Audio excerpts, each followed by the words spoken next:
სახელითა მამისათა და ძისათა და წმინდისა სულისათა ამინ. ეს მიცვალებულთა საყოველთაო ხსენების დღეა. ღმერთმა განუსვენოს ჩვენს მიცვალებულებს და ცათა სასუფეველი დაუმკვიდროს. მე დღეს მინდა წაგიკითხოთ ერთი ამონარიდი 19 საუკუნის დიდი მამის თეოფანე დაყუდებულის ერთ-ერთი სიტყვიდან, რომელიც ეხება ადამისა და ევას სამოთხიდან განდევნას და შემდგომ ადამიანის სულიერ მდგომარეობას, თუ რა მოხდა, რატომ დაეცენ ისინი სამოთხეში და შემდეგ როგორ განვითარდა ადამიანის ცხოვრება. ეს არის პატარა ეპიზოდი დიდი თხრობიდან, მაგრამ მე ვფიქრობ, რომ ძალიან დიდ სულიერ სარგებელს მოგვიტანს. თუმცა შეიძლება ცოტა რთული იყოს გასაგებად, მაგრამ თუ დაუკვირდებით გავიგებთ. წმინდა თეოფანე დაყუდებული, რა არის სულიერი ცხოვრება და როგორ განვეწყოთ მისთვის. იმ რღვევის ახსნა განმარტება, რომელიც ადამიანის ბუნებაში შემოიტანა პირველ მშობლების ცოდვით დაცემამ, გულისხმება ადამი და ევა. ღმერთთან ურთიერთობა ადამიანის სულს აძლევდა ძალას, რომ ის ყოფილიყო სამშვინველისა და სხეულის გამგებელი. მცნების დარღვევით ადამიანი განეშორა ღმერთს. სულმა დაკარგა ხელმწიფება სამშვინველსა და სხეულზე და ვნებათა ბატონობას დაექვემდებარა. აღწერილობა რა დაგვემართა პირველ მშობლების შეცოდების შედეგად. ჩვენი ბუნება, ჩვენი ბუნების ნაწილები და ძალები იგივე დარჩა, იმავე კანონებითა და მოთხოვნილებებით, მაგრამ ჩვენმა ცნობიერებამ თავისუფლებასთან ერთად მიმართულება შეიცვალა. ამით მათ ჩვენი ბუნების ნაწილები და ძალები ურთიერთსაწინააღმდეგოდ განაწყვეს. მათი თავდაპირველი წესრიგი დაარღვიეს და ადამიანის მთელ მოღვაწეობასა და ცხოვრებაში რღვევა შემოიტანეს. საკუთარი თავიდან აღმოაცნეს დამანგრეველი ძალების განსაკუთრებული ჯგუფი, ვნებები, რომლებიც ჩვენთვის ბუნებრივი არ არის, მაგრამ ისეთი ძალაუფლება შეიძინეს, რომ ჩვენს ყველა ძალას განაგებენ ისე, როგორც სურთ, აი როგორ მოხდა ეს ყოველივე. ღმერთმა ადამიანი ნეტარებისათვის შექმნა. ადამიანი დაბადებისთანავე ნეტარ მდგომარეობაში იყო, რადგან უშუალო ურთიერთობა ჰქონდა ღმერთთან. შემოქმედმა მის პიროვნებას შთაბერა სუნთქვა თავისი სიცოცხლისა, რაც არის სული, სულის არსებითი თვისება, ნიშანი. ნიშანი არის ცნობიერება და თავისუფლება, ხოლო არსებითი მოქმედებები აღიარება ღმერთისა, შემოქმედისა, გამგებლისა და სასყიდლის მომნიჭებელისა და განცდა იმისა, რომ მთლიანად მასზე ვართ დამოკიდებული. ამ ყველაფრის გამომხატველი არის ღმერთისადმი სიყვარულით სავსე მზერა, მისდამი მუდმივი ყურადღება და მის წინაშე კეთილკრძალული შიში, რადგან გვსურს ყველაფერი კეთდებოდეს ღმრთისათვის სათნოდ, როგორც მიგვიტითებს ჩვენი კანონმდებელი სინდისი და სხვა ყველაფრისადმი ყოველგვარი გულშეპყრობილობის გარეშე, რათა მხოლოდ ღმერთს განვიცდიდეთ და მხოლოდ მისით ცოცხლობდეთ და ვტკბებოდეთ. ადამიანის სულის მიერ მიეცა ცნობიერება და თავისუფლება, მაგრამ არა სიამაყისა და თვითნებობისათვის, არამედ რათა მან იმის შეგნებით, რომ ყოველივე ღმრთისაგან და ღმერთში ცხოვრებისათვის მიეცა, ყველაფერი გააზრებულად და საკუთარი ნებით მიმართოს ამ ერთადერთი მიზნისაკენ.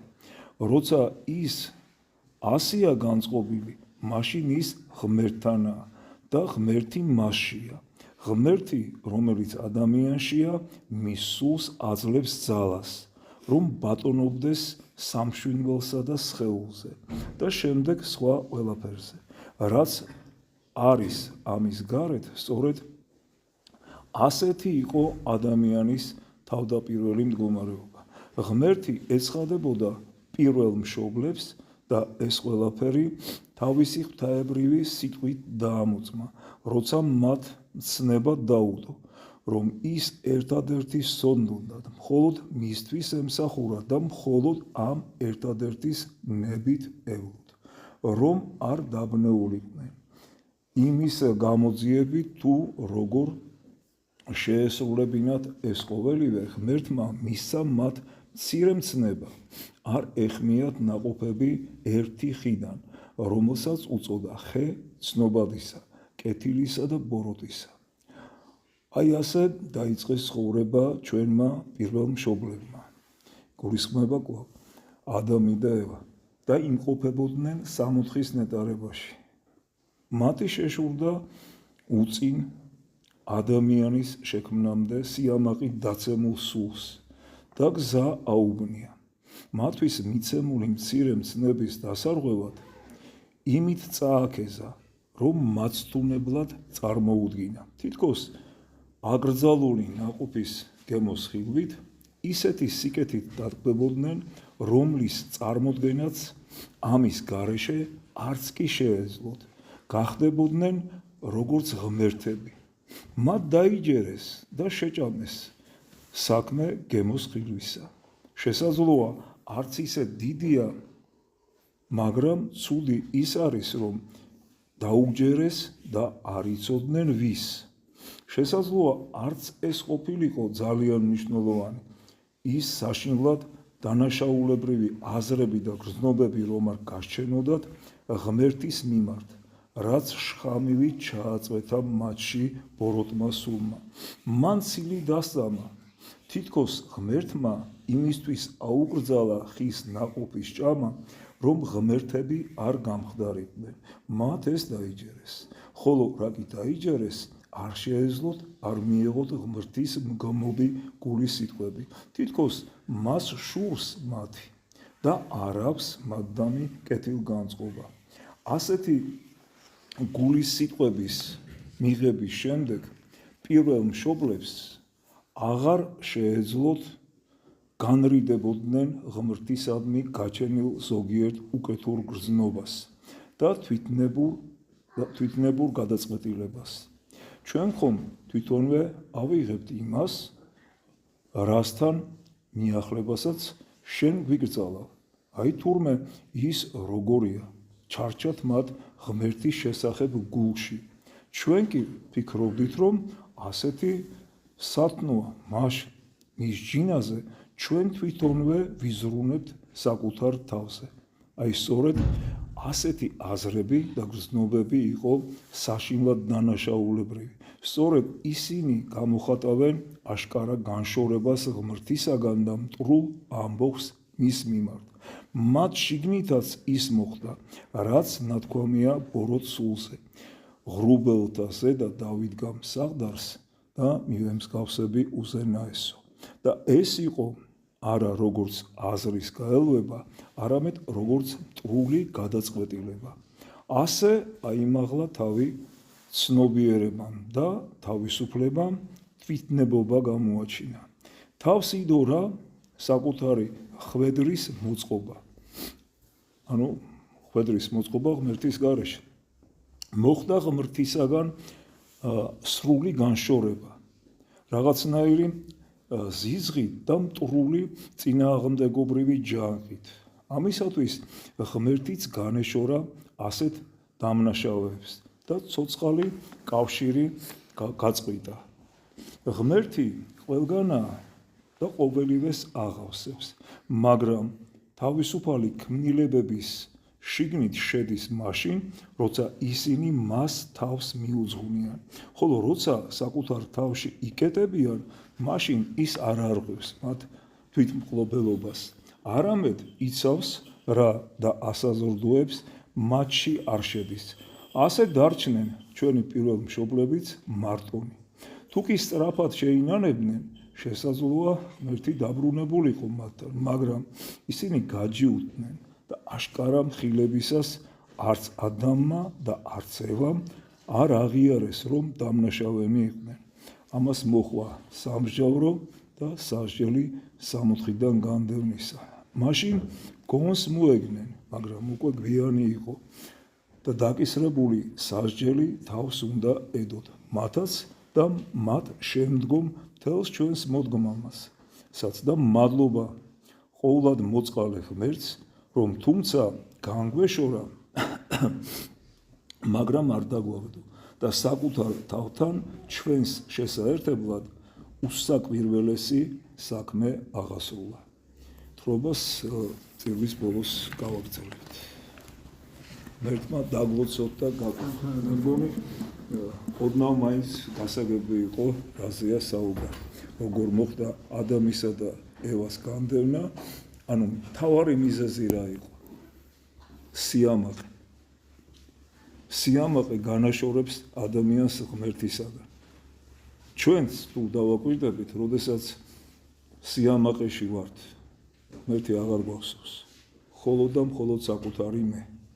ყველა ადამიანზე უფრო უკეთესნი ვართ, უმჯობესნი ვართ, განათლებულები ვართ. აი, რას უშვება ადამიანს სიამაყე. და ბუნებრივია, რომ ასეთ მდგომარეობაში ყოფი ადამიანი სად არის დასაღუპად განწირული.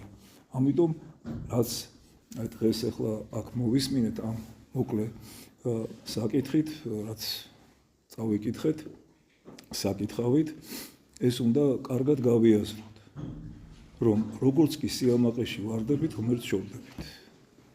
ღმერთმა დაგვუცოთ და გაკურთხოთ. მაგრამ ეს მე ცოტა შორს წავედი. ჩვენ ყურადღების გამახვილება გვმართებს იმაზე, რაც ადამიანის შიგნით მოხდა. და აი რა მოხდა.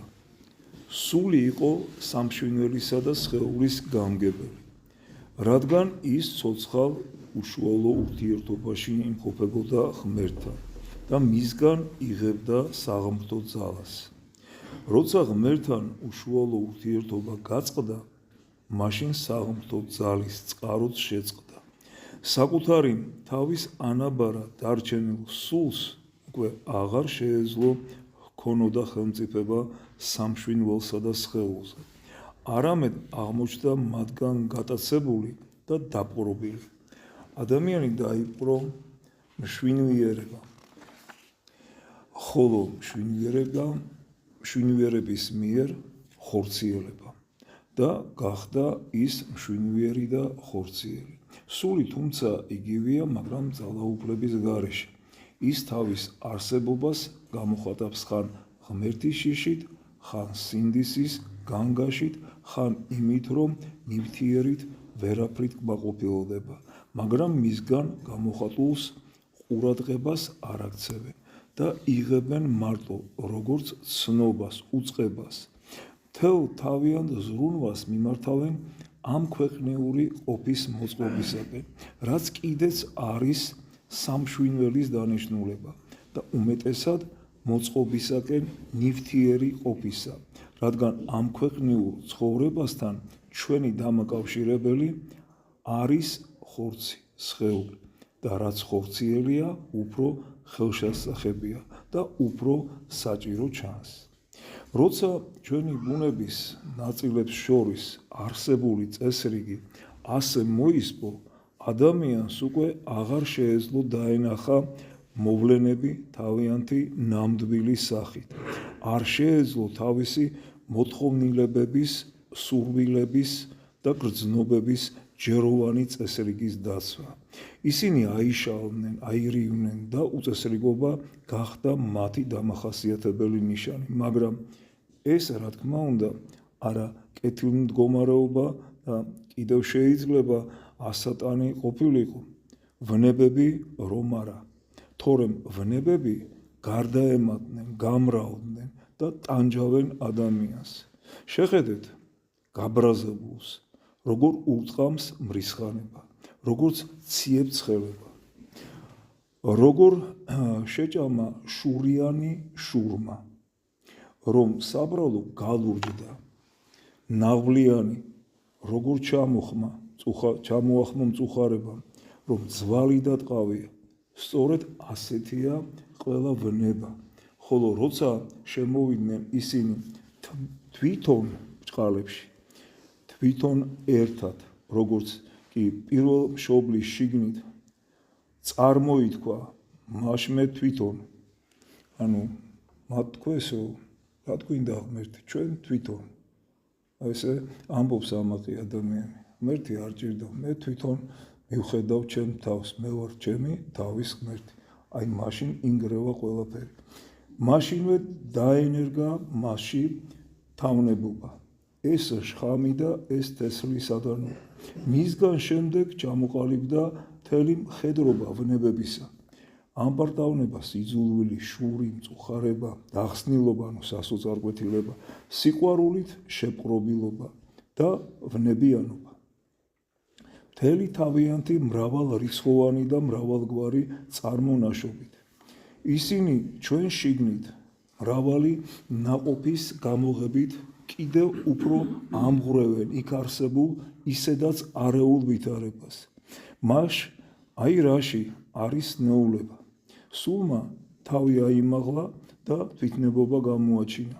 ამის გამო დაკარგა ძალა უფლება და სამშვინველის ხორცისა და ყოველივე გარეგნულის ხელმწიფებას დაექვემდებარა. ამისგანაა რომ აიშალნენ შვინვიერ ხორციელი მოთხოვნილებები და სურვილები და განსაკუთრებით კი აქედან მომდინარეობს მათით მუდმივი დაუკმაყოფილებლობა.